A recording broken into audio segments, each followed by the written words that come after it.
Hey Super Geeks! In this video, we'll talk about characters that would be perfect for the new DC Studios under James Gunn. So, if you want to get to know these DC characters, stick around because soon you'll learn all about them. Vixen first appeared in DC Comics Action Comics number 521 in 1981. Created by Gerry Conway and Bob Oksner, she is a fascinating character with unique abilities. Vixen's real name is Mari Jaiwe McCabe, an African superhero born in Zambia, where she inherited the Tantu Totem, an ancient artifact that grants her animal powers.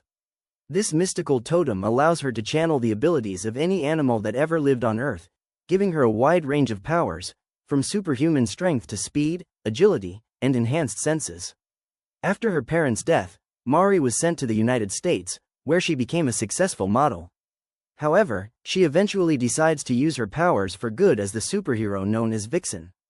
The character would be great for exploring superheroes in the African region, addressing local political and social issues. Additionally, she could eventually be part of a superhero group alongside other heroes.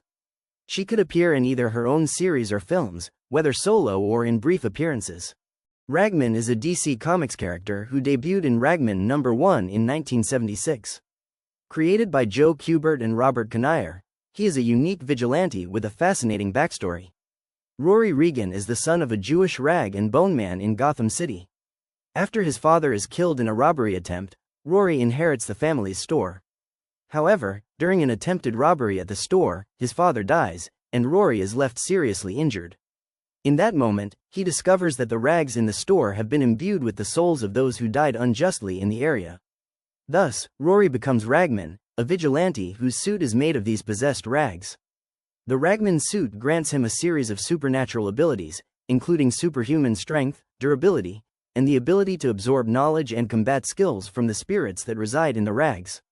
He can also use the rags in hand-to-hand combat and track criminals. The character is perfect for adaptation in a darker series, exploring his moral complexity and internal struggles between revenge and justice. He could face ethical dilemmas while protecting his city and combating emerging threats. Deadman first appeared in Strange Adventures number 205 in 1967, created by Arnold Drake and Carmen Infantino. His real name is Boston Brand. He is a unique and intriguing figure in the comic book world.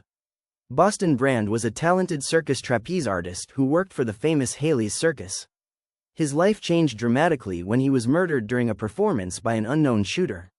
However, instead of finding peace in death, he is contacted by the mysterious being known as Ramakrishna, who grants him the power to return to Earth as a disembodied spirit, known as Deadman. As Deadman, Boston Brand no longer has a physical body, but he can possess and control other people's bodies, using them to investigate crimes, protect innocents, and seek vengeance against his killer. He can also communicate with other spiritual beings and travel between dimensions.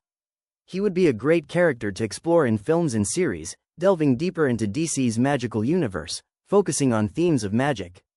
He could also make appearances in other character films and series, becoming part of the Justice League Dark. Plastic Man was created by writer Jack Cole and debuted in Quality Comics Police Comics number 1 in 1941. He was later acquired by DC Comics when Quality Comics closed down in 1956. Patrick Eel O'Brien was a criminal who became involved in a chemical accident while attempting to rob a lab. During the accident, he was drenched in a mysterious substance called Gingo acid. This event altered his physiology, turning him into an elastic being. Plastic Man's powers allow him to stretch his body in impossible ways, making him virtually indestructible. He has appeared in other media, including animated series and the Flash TV series. Plastic Man is a great superhero for more comedic tones in his stories, particularly in funnier films. Additionally, his backstory as a reformed thief trying to turn his life around and help others would make for an interesting narrative. Amethyst, Princess of Gemworld, is a DC Comics character created by Dan Mishkin, Gary Cohn, and Ernie Colon. She first appeared in Legion of Superheroes number 298 in 1983. Amethyst's story begins when a teenage girl named Amy Winston discovers that she is the princess of a magical kingdom called Gemworld. She was born on Earth, but her true heritage is from Gemworld, a realm inhabited by magical beings and fantastic creatures. When Amy turns 16, her true destiny is revealed, and she is transported to Gemworld, where she discovers she is the princess of this enchanted realm. Amethyst has a variety of magical powers, including telekinesis, flight, magic energy manipulation, and enhanced combat abilities.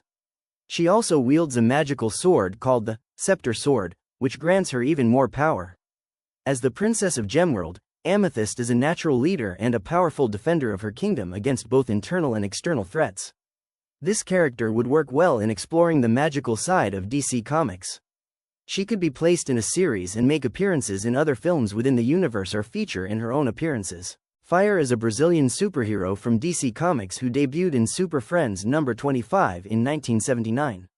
She was created by E. Nelson Bridwell and Ramona Fradon. Beatriz Bonilla da Costa was born in Brazil, and during an accident on a scientific expedition in the Amazon rainforest, she gained her powers. Fire has the ability to control fire, generating flames from her hands, creating intense heat, and even flying by shooting fire jets. She also has combat training and is a skilled leader. Fire is a longtime member of the New Titans, a DC Comics superhero team. She has also been part of the Justice League International.